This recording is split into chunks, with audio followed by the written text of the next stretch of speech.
DORK podcast with Rich Keefe. It's the DORK podcast. Keefe Davey. It's the DORK podcast. Hashtag. It's the hashtag DORK podcast.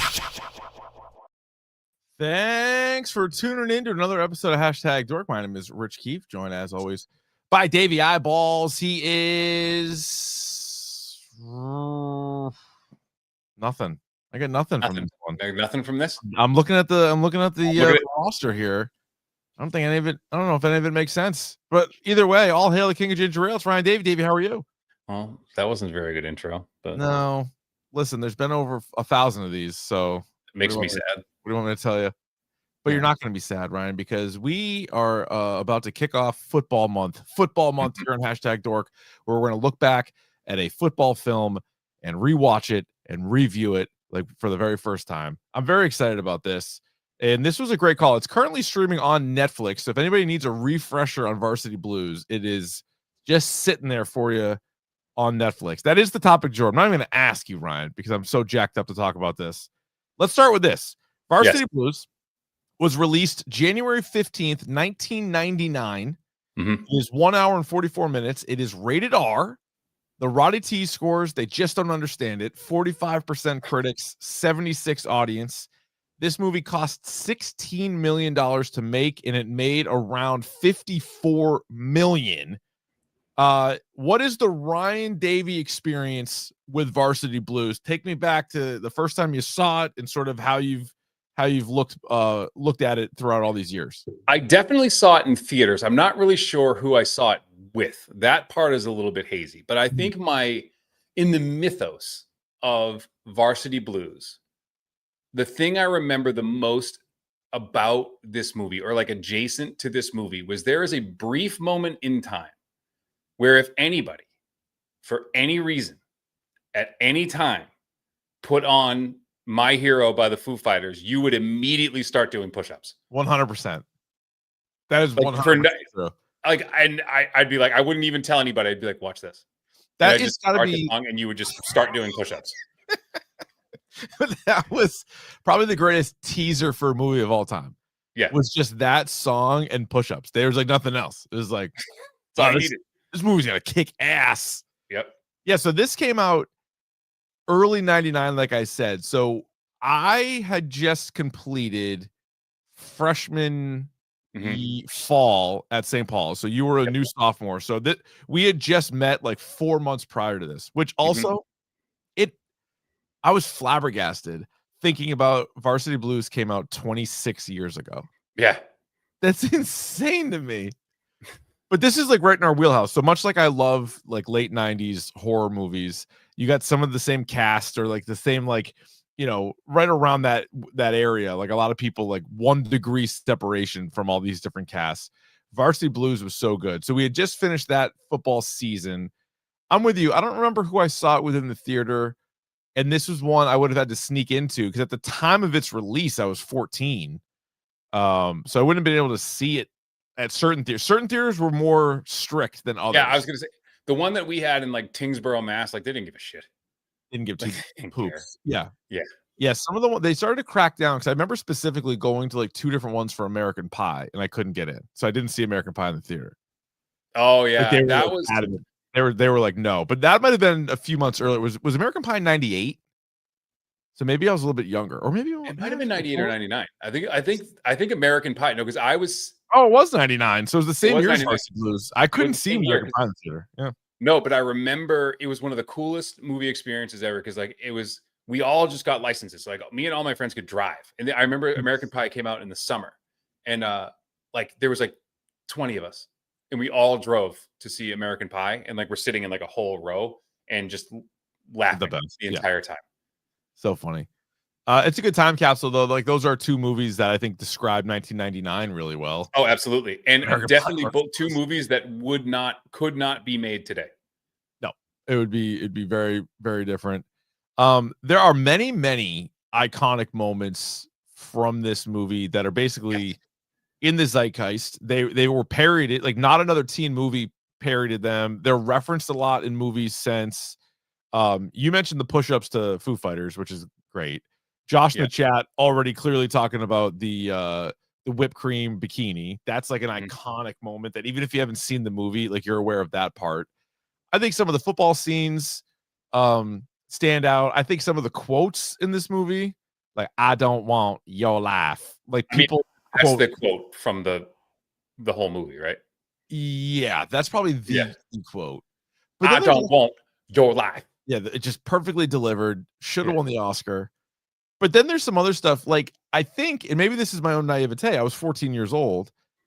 It's the first time I heard the phrase "puke and rally" is when Billy Bob threw up into the washing machine. It was like "puke and rally," and I'm like, "Wow, that's a thing." I'm like, "Okay, that's a thing." Like, but like a movie that's sneaky, like a lot of heavy shit going on in this 100%. Movie that they just kind of like, oh, by the way, the coach is racist. Oh, by the way, Billy Bob's going to kill himself. Oh, by the way,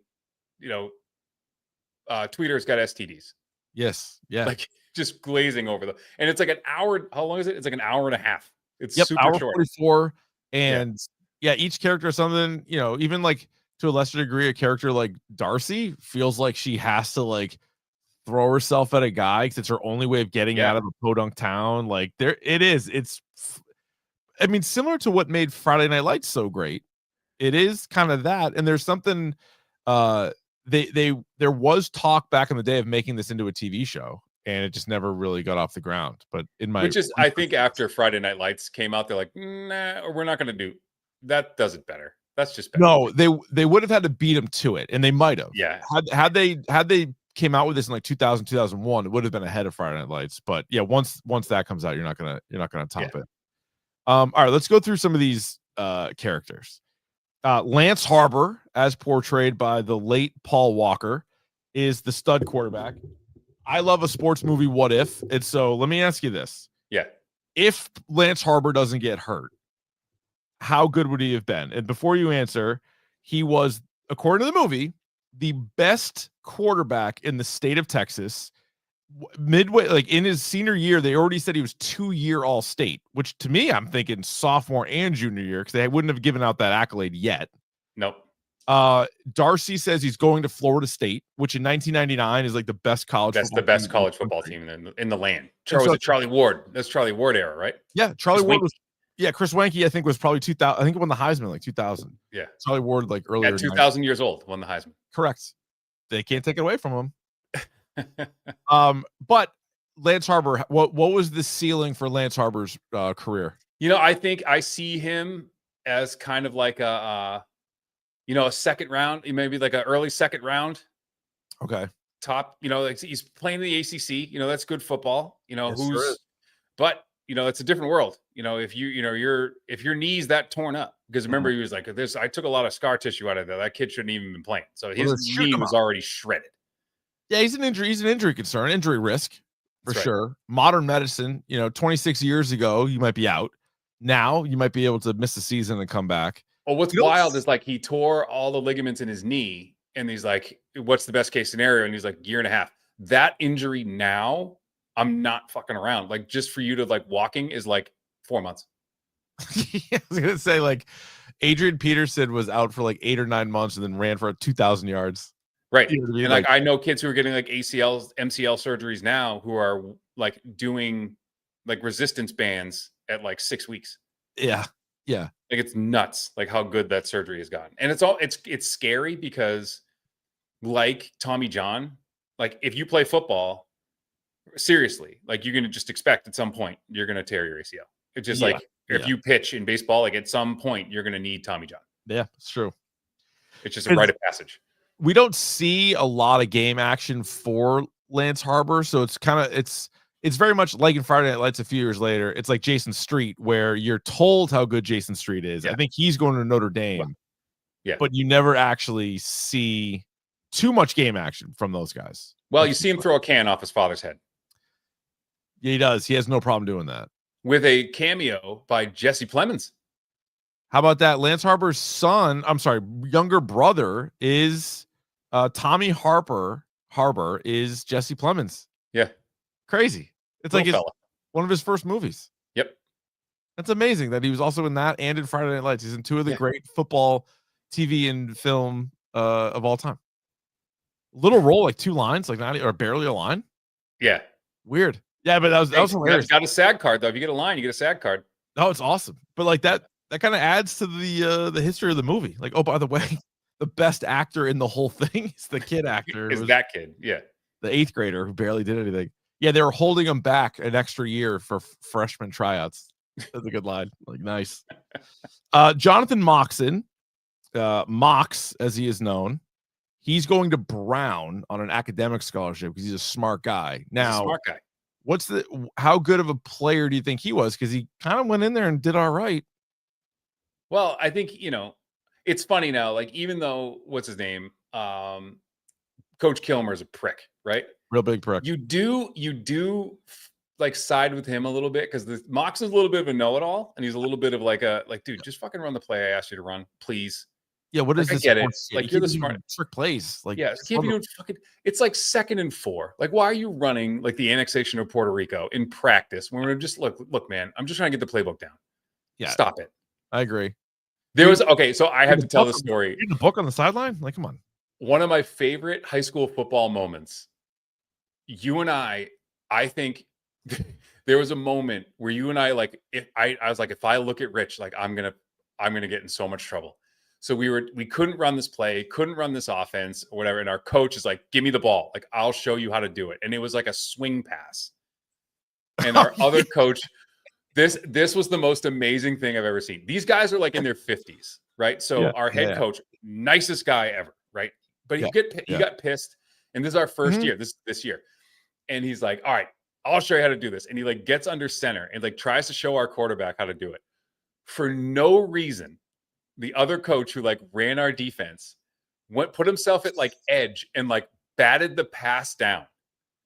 And like, did he bat it down with like a blocking pad too? He like did, I forget, something. But he like batted the pass down, and the head coach just like stared at him. And I was looking at this whole thing happen, and I knew if I turned right and like looked at you, we both would have started laughing. So I had to like turn around because it was like the funniest thing. Like, what? And for no reason, he had never done that again or before that or since. Like, never did it again. I remember that. I know exactly what you're talking about. And it was like a swing pass down the line of scrimmage. And for some reason, like nobody could do it. And then like, he's like, what the fuck are you guys doing? He's already mad. And then he bats it down. Dude, it batted the pass down for no reason. That's not helping. You're not a help at all. Yeah, it's great. Good play. Good play. But we are in the middle of ridiculous high school football, watching a ridiculous high school football movie, and it was the perfect timing to bring it back. Awesome. Sorry. It really was. And I should say this too. I think people 10 years younger or 10 years older than us, if you don't like this movie, fine. But for me, it's a 6 out of 6. Like, I love this movie. It's a little. I remember it was an MTV movie. Like, MTV put the movie out, and it was one of the first times they'd ever done that. And I forgot how like rated R it actually is. Yeah, they're using some words. There's some nudity. There's a lot of nudity. Yeah, there's quite a bit of nudity. Drinking.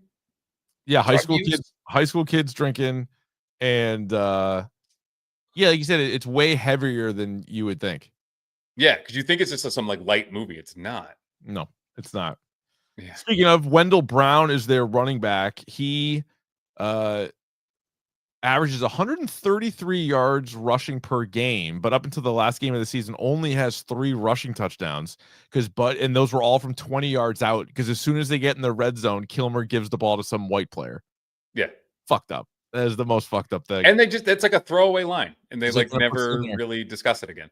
But I think it's sort of a build up, because if it's just Mox versus Kilmer, you're like, to your point, well, maybe Mox is kind of a shithead, but and if it's just Lance, like him telling him to take the needle, right? Like, but like, oh well, Lance is also taking the needle, and then he's fucking really mean to Billy Bob, and then like Andy's racist to Wendell, and so it's like, all right, it's everybody. Everybody can't stand this guy.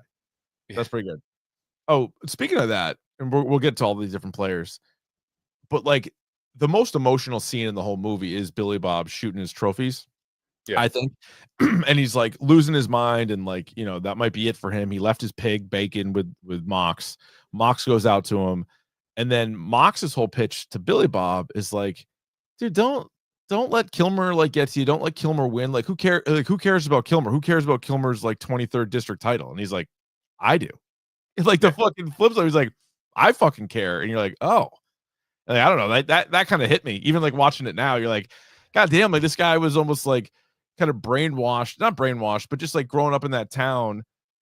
He like played football his whole life, probably didn't love every aspect of it, but then was just like it mattered. He couldn't just quit. Like that wouldn't make him feel better if he just walked away. And it's funny because like people who don't grow up playing sports, it's really hard to explain to them that being competitive is not something you turn off ever. Like that's you either are or you aren't. Like I tell the story all the time. Like the best baseball player I ever coached, one of them, this kid, he was like the SEC closer of the year at Florida. Like he was like this kid was the most competitive person to this day I know, other than you. And he, like, there were stories of him like losing like NHL games in PlayStation, like breaking controllers, or like losing a game of like beer pong and like flipping the table. Like just there's something in that you just like don't turn off. So like I do get it now from like the perspective of like Billy Bob's like, well, I still want to fucking win. Yeah. Like I don't want to go out there and like lose. I don't want to quit. Like I still want to play and win. Yeah. You know, it might not be for him, but like my teammates matter. Like this matters to me. 100%. And it's funny, like I got a piece of that back of like listening to him say that again. I'm like, well, fuck yeah. Like, you know, like I hated some of my coaches of course, in high school and college. And I'm just like, but I still played because I just wanted to fucking win. Definitely. Yeah. But then, and when you're on a team too, it's like, or you might not like the coach, but like, especially a football team, there's like a ton of other guys in the team. Yeah. Like you want to win for them and everything else. And it's way more emotional. I was way more emotional at like the end of football seasons than basketball or baseball seasons. It's just, and I would say animal. The thing I hated, like growing up playing sports, I think the thing I hated the most to this day, the thing I hate the most of coaching is football practice. Yeah. I hate football practice. I always hated football practice. And like it's film, it's lifting, it's team meetings, team meals. Like it's so like it's too much, right? Yeah. But fuck, man, winning a football game is probably the best thing there is. And we didn't do much of it in high school. We didn't do much. We tried. When we did. Oh, it was like, great. Yeah. It was great. Charlie Tweeter. Your guy. My guy for sure. An iconic role character. He's short for a wide receiver, but I'll let it slide because he got open. Guy. He's like an Amendola, like a Edelman. Yeah, he got open. He caught the ball. His delivery of the line. What the fuck is that? Might be the best line of the movie. And I probably did that no short of 75 times in between my high school and college career at practice or just on the sideline of a game. I would hold out my shorts and look down and wait to get somebody's attention and just go, what the fuck is that? It's great. Coach Bud Kilmer, giant piece of shit. Tip to tail piece of shit. Now, he coached at West Canaan for 30 years. He won 2 state titles, one in 87, one in 89. He won 22 district titles.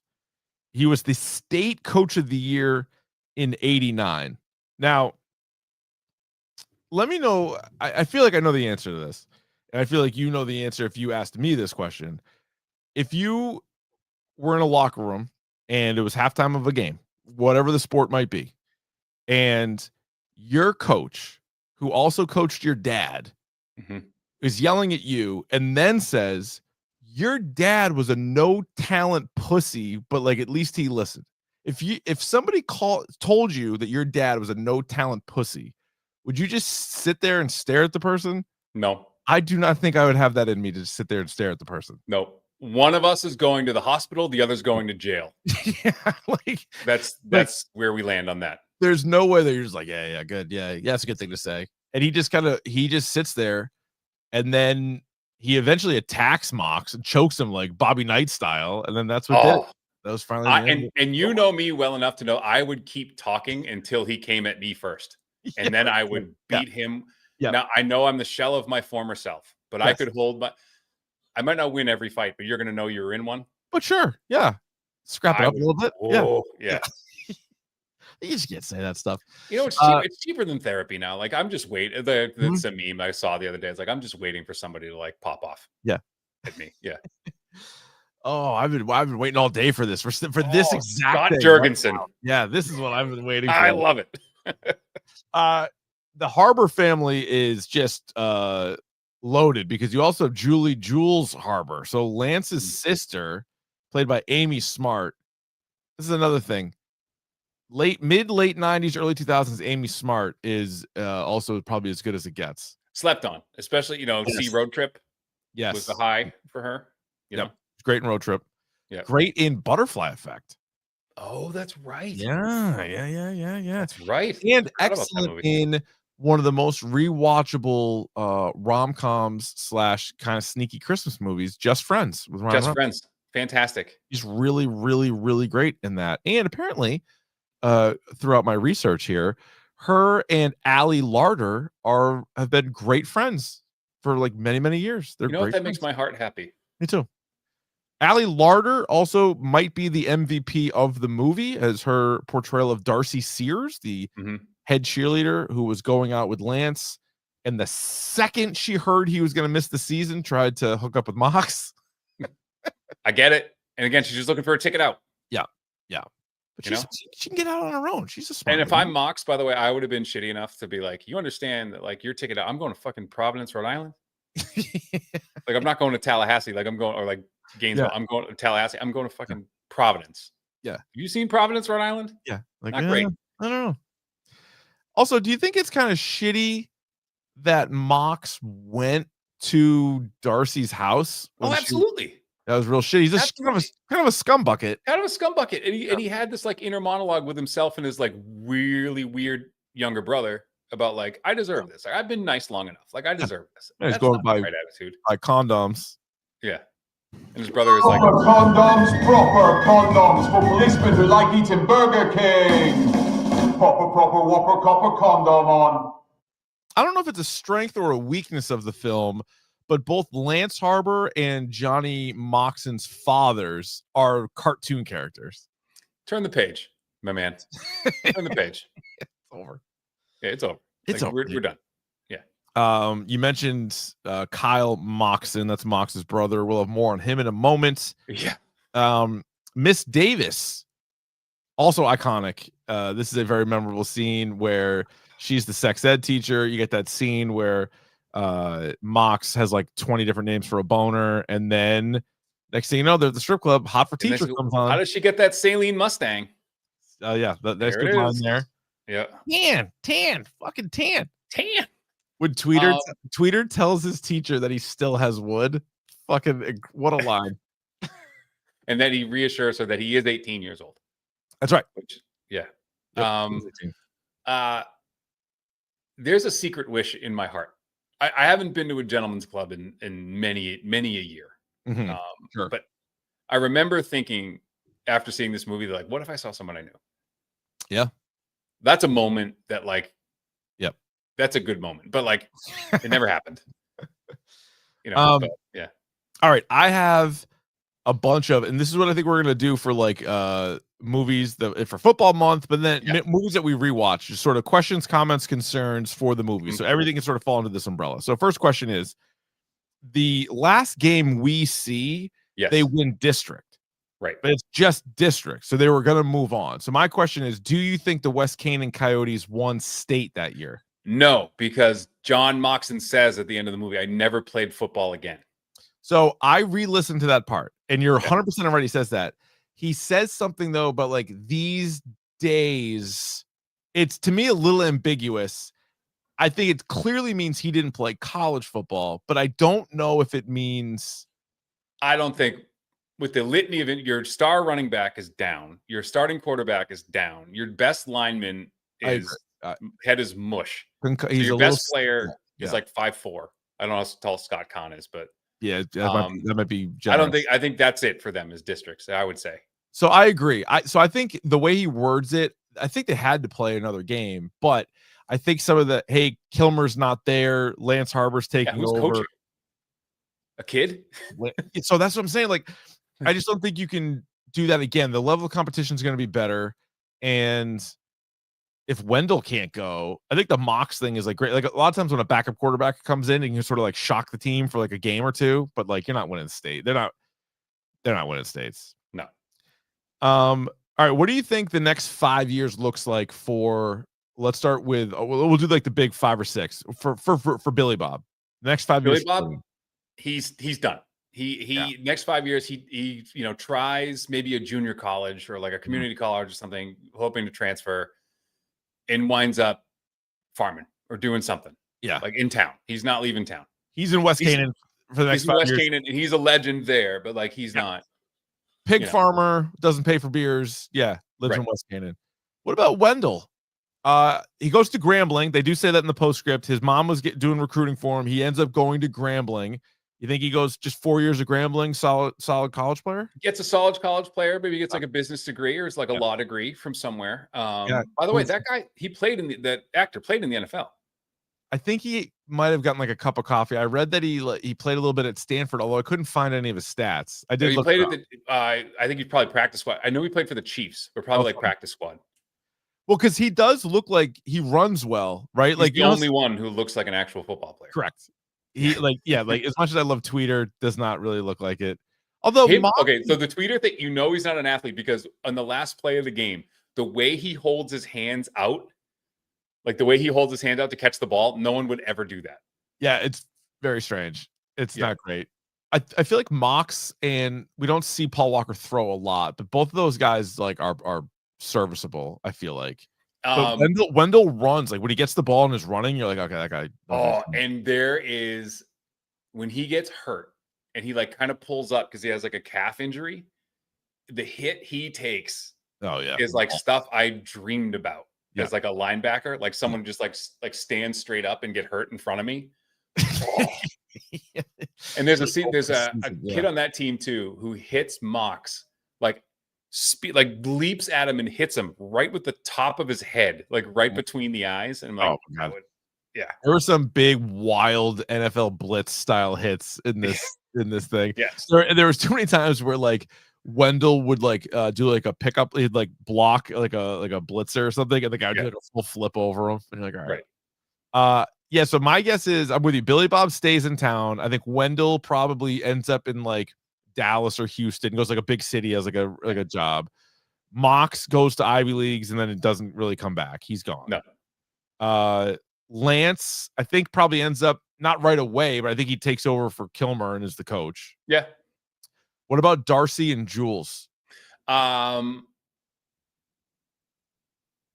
think Darcy's in town. Okay. I think she might be taking runs at her college years at like some high school football guys. Yeah. It's like the older chick. Could be. Yep. And Jules, I think, maybe she goes city. Maybe she goes again. I think she's a, good enough head on her shoulders. I could see that. I wonder, do you think Jules and Mox end up together? No. Yeah, probably not.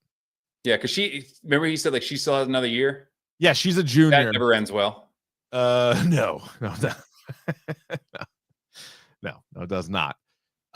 Here's a little bit of a nitpick I have. Lance on the play, Lance gets hurt. He never should have gotten hurt because prior to the snap, Billy Bob, because of all his concussions, falls forward. Should have been whistle dead false start. That's a dead play. Yeah. So you never allow the guy to come flying in and kill Harbor. So it never would have happened. So that's kind of bullshit. Here's a question I have for you. Why does Mox, when he needs to stop the clock, gather the ball and fire it at the mascot? Aside from the obvious joke that, he hit his dad and obviously his great accuracy, he hits the hornet and he hits the guy on the horse. But anybody who watches football knows when you want to stop the clock, you just spike the ball. Not only that, but like it's grounding. It's unless he throws it over someone's head, but like no, if there's a receiver over there, you're like, but it's just like it's too risky. Like you just too risky. Dump it, and it's quicker just to clock it. Way faster. Yeah, I get that. Terrible clock management. The other question I have for you: when Darcy brings Mox over to her house, and she's like, "Hey, I'm gonna make ice cream sundaes," and then she's like, "Do you want whipped cream?" If he had said no thanks, does she just show up naked? Because that'd be no. God, that's a good question. Yeah, I don't think so. I think for effect. I think there's there's like this weird. No. There's like this weird twisted thing of like what was like sexy back then, and I'm looking at it now as in my 40s, and I'm like, that's just a mess. Oh, like that's gonna the cleanup. You're gonna get ants. There's gonna be ants everywhere. You're gonna Also, be ants everywhere, and like, like you're gonna get some weird infection.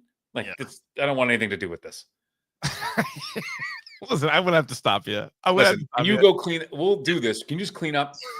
Just go. It's very nice. I appreciate the effort, but like, I love this, but this is freaking me out. Let's go take a shower. Let's get all that off. I don't like that at all. I said hold the whipped cream, and I meant it.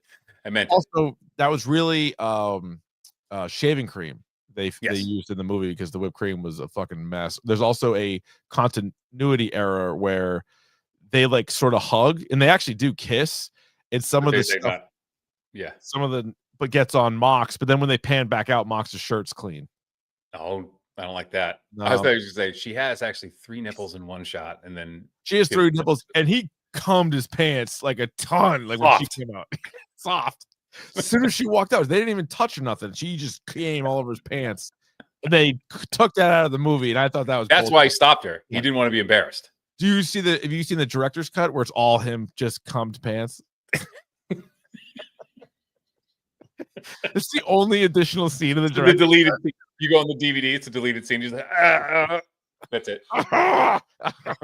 He's gonna grunt and sits down. It ends terribly. And then tries to convince her that this isn't a good idea. Yeah. Why don't you go clean yourself up? She's like, why don't you clean yourself up? It's fucking weird. That ended really poorly for them. Let's see.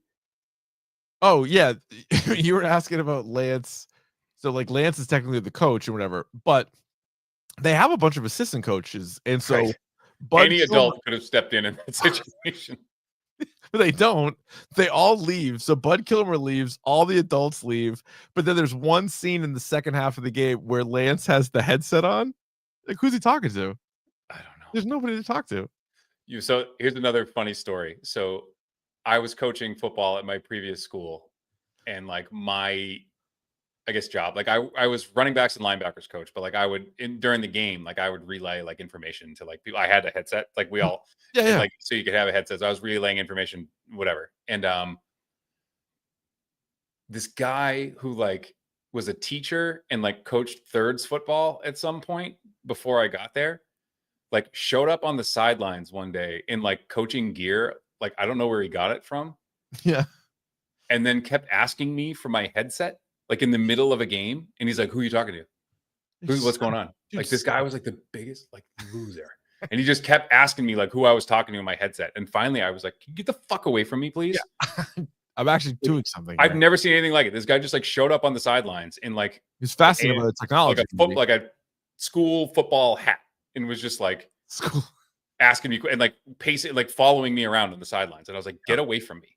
It's crazy. It was wild. Yeah. I got a Ali Larder question for you. Okay. Yes, I would. Oh, that's gross, Ryan. Oh, stop it. What the fuck is wrong with you? Don't swear. No, so Ali Larder's early career, this is the first movie she was in, was Varsity Blues. How crazy is that? Like, she played a big role and was like, talk about like attention grabbing people, and not just because of that one scene. That one scene stands out, but everybody our age was obsessed with her. This is the first movie she was in. But anyway, her like first 3 years in movies. Was she like a music video or something before? Probably. Right. Keep going. I'm sorry to interrupt you. Oh, you're good. She was in a couple like episodes of TV. She actually did an episode of Dawson's Creek. Funny enough. Oh, how about this? The first 3 years of her acting: Varsity Blues, The House on Haunted Hill remake, Final Destination, Legally Blonde, American Outlaws, Jay and Silent Bob Strike Back, and Final Destination 2. That's pretty good. That's amazing. That's pretty good. I don't know. Is there some reason why she's not in more stuff or wasn't in more stuff? Because she was great. I can't think. I mean, she's like a working actress. She was in Heroes. Heroes was really good. She was in that. Oh, there you go. So I never watched Heroes. So good for her. All right, I'm glad she was in that, because that must have took her out of the acting game or the movie game for a few years. I'm guessing she's in an episode of Curb Your Enthusiasm. I don't remember. TV Detective #1. Okay, probably pretty good.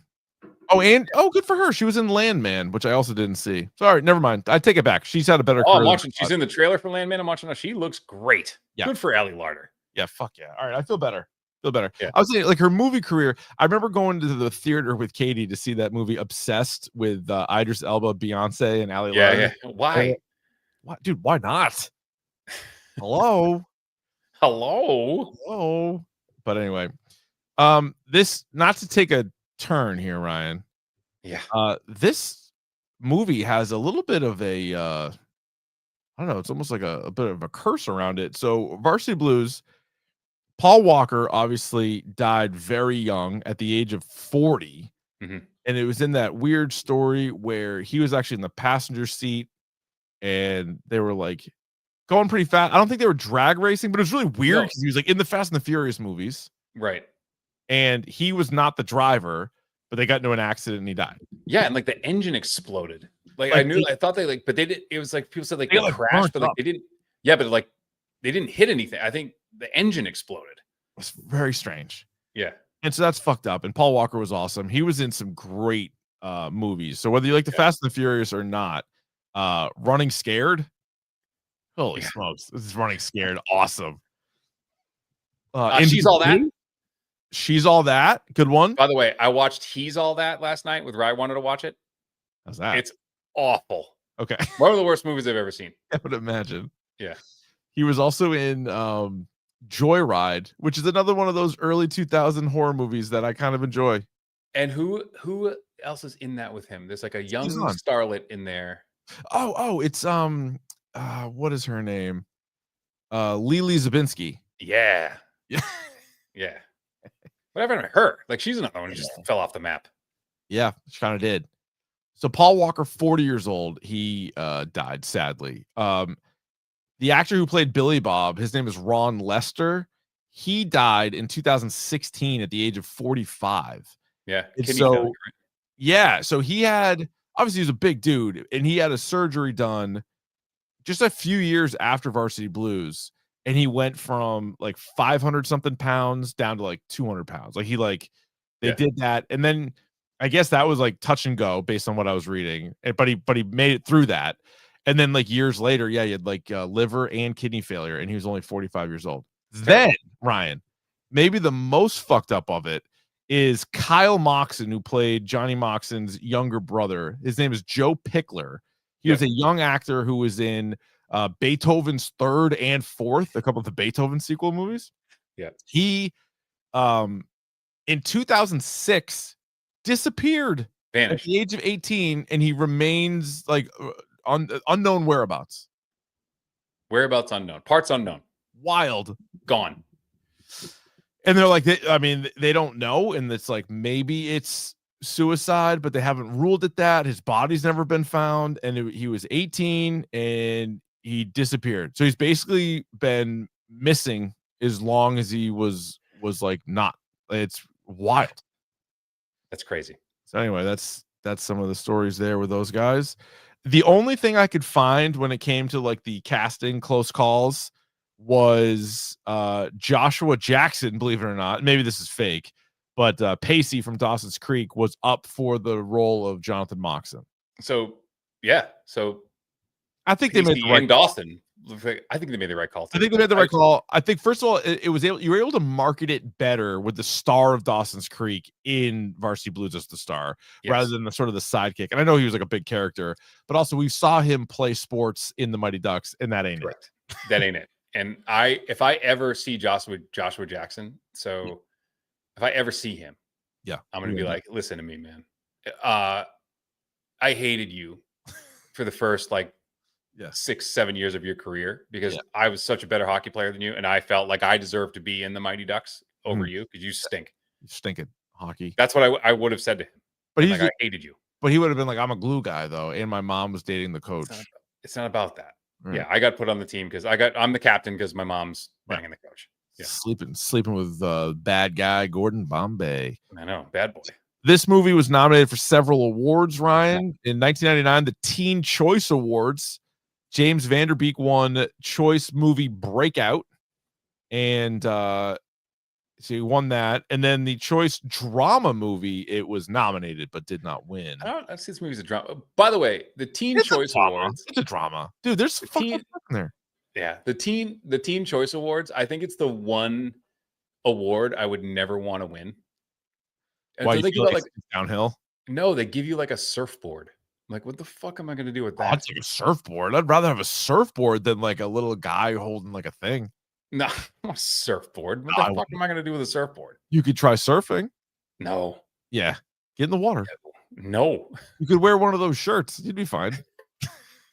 I don't This want mo- to like. I'm terrified of open water. I don't want to do that.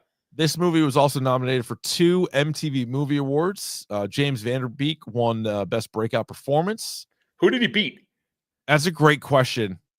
I don't know. Let's see, 99, because like you gotta believe that like what's his name? Jason Biggs is in that. Yeah. All right, I'll find it. Oh, The you keep talking. presenters. Oh my god, this is amazing. This is actually right. amazing. Why didn't we do this earlier? The whole show should have been the 1999 MTV Movie Awards. Oh, that's the one where Jim Carrey came out as like he was like the hippie guy. He was like trying to be like Jim Morrison and got Yeah. all weird. He wanted everybody to play more Foghat. I remember Which that. I say all the time to kids now, and they're I do like, too. what? Like, Would it kill you to play some hat? Dude, guess who won Best New Filmmaker that year? Who? Guy Ritchie for Lock, Stock, and Two Smoking Barrels. I remember watching this They now. were on it. They were on it. No, wait a minute. Best movie. Wait a minute. It doesn't say it was even nominated for Best Movie. Wikipedia, MTV Movie Awards. This is bullshit because the link doesn't even have Varsity Blues on there. Smash Mouth performed All-Star at this thing. Hang on, I got it right here. It International. says there's something about Mary beat Armageddon, Saving Private Ryan, Shakespeare in Love, and The Truman Show. I love that. I'm on the MTV Music Video Awards. This is the MTV Movie Awards. Movie Awards. Yeah. Will Smith, Kid Rock, and Robbie Williams performed. You fucking played Ba with the Ba. You had Ba with the Ba and Wild Wild West on the same show. Hell yeah. There, I also love this. There's something about Mary beat out Saving Private Ryan for Best Movie.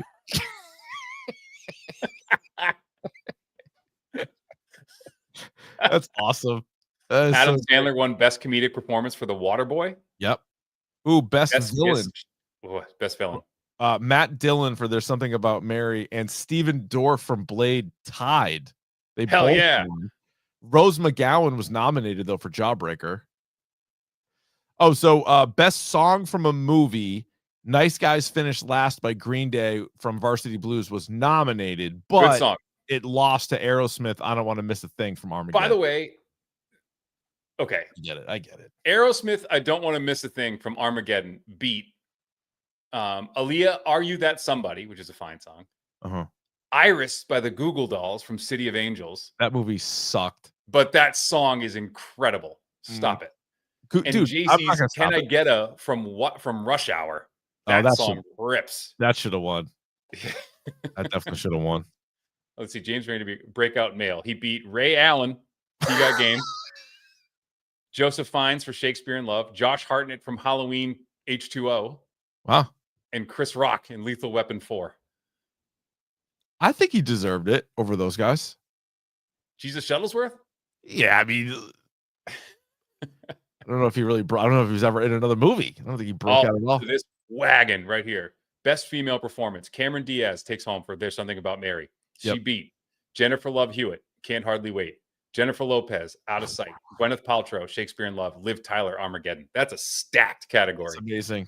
How about this? Breakthrough male was Vanderbeek. Breakthrough female was Katie Holmes for Disturbing Behavior.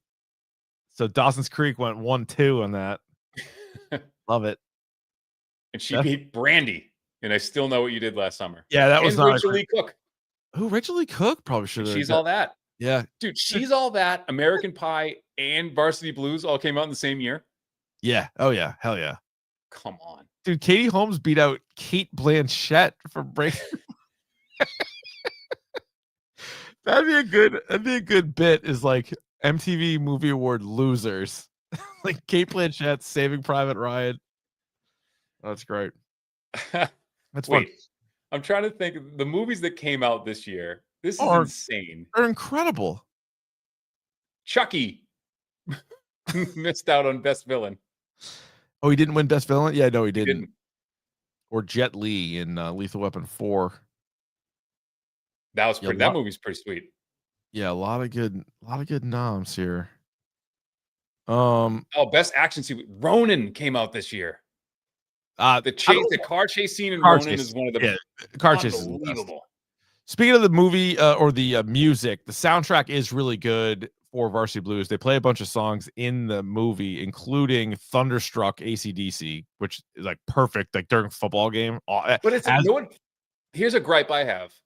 That's in the game they lose. If you play Thunderstruck, you got to win. Yeah, you're good point, because it's hyping you up, but it's the hungover game, and they're just getting fucking destroyed. Yeah. Hot for Teacher by Van Halen, My Hero, Foo Fighters, Nice Guys Finished Last, Green Day. Kick Out the Jams by Monster Magnet. Yeah, Monster Magnet had a couple. Those were all in the movie, and then some of that were on the soundtrack included Your Guys' Collective Soul. Not my guys. What are you talking about? They used your stuff, didn't they? They do. They love me, but I don't like this song. Okay. It's very like melodramatic. It's not my favorite Collective Soul song. Yeah. Also, Fastball, Third Eye Blind, and Days Fastball of New. sucks. I don't know why that band ever got any airtime. Those guys suck. And like They had that one song that even had like a TRL run. I hated that song. Yeah, no. There's like certain songs from that era that like I cannot stand, and like that's one of them. I get it. I love Third Eye Blind. I like a lot. That first Third Eye Blind album is no skips. Yeah, it's great. It's so good. And then Days of the New. I think I had one of their CDs. Maybe. I think you did too. That sounds familiar. Yep. You went on like a little butt rock kick for a little while.